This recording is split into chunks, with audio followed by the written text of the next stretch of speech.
පුංචි කාරණයක් විතරක් කියන්න. සියලු අකුසල් බැහැර කරනකොට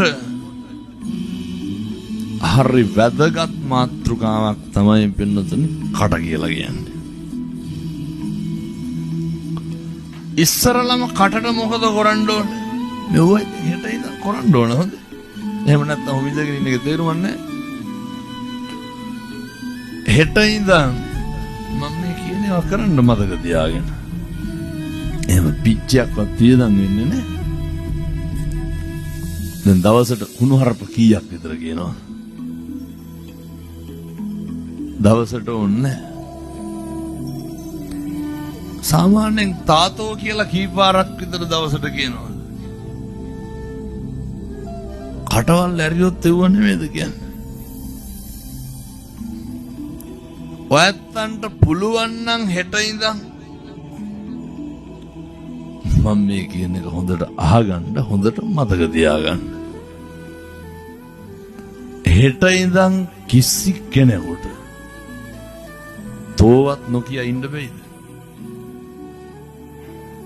එහෙම ඉන්න බැරි නම් ඇත්තටම ඉඳගෙන ඉන්න එකේ තේරුමක් නැහැ. එයි වචනෙන් තමයි පින්නතුනේ මේක පටන් ගන්න. අපිට කේන්ති යන්නේ ඔයා කියලා බයිනකොටද තෝ කියලා බයිනකොටද? පැහැදිලිද වචනේ තියෙන බරපතල? ඒක බලන්න පුළුවන් යන ගමන් කාට හරි කියන්නකො තෝ කියලා. එහෙම නිකන් 7-8 දිනකට කියන්නේ එහෙම නෑ. හොඳ ගුටි කන්න. වාචාය සංවරෝ සාදු. ඔය වචන හරි සංවර වෙන්න ඕන පින්නතුනේ. පින්නතුනේ මෝ හොඳයි. ඊයේ කොහෙද බනලි?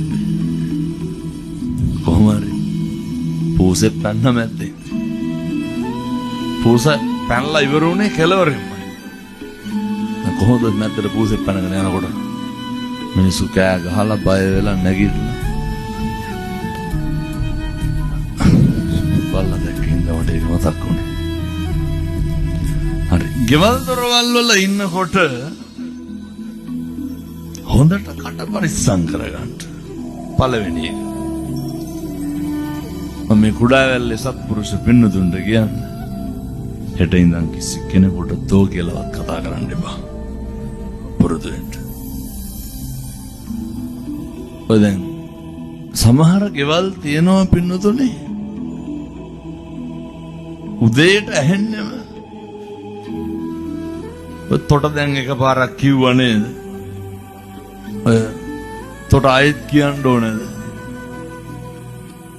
ඔය තෝ කියන එක ගෙවල් වල කී පාරක් කියනවා? ඔය හෙට ඉඳන් තෝ කියන එක නවත්තා. තව එකක් තියෙනවා. හෙට ඉඳන් කුණුහරුප කියන එක නවත්තා.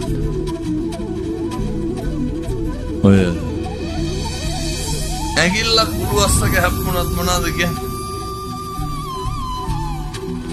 කුණුහරුප කියන්නේ. දැන් මේ වෙනකොට කුණුහරුප කීයක් විතර ජීවිතේ කියලා ඇද්ද? කොහොමද 3ට වැඩිනේ නේ? ඊට වැඩි නැද්ද? කුණුහරුප පළල ඇති පගෝදි ගණන් ඔය කටවල් වලින්. පවුද පින්න? පින්නතුනේ. අනේකට කතා කරනකොට හිත නිමෙන්න හැදෙන්න කතා කරන්න.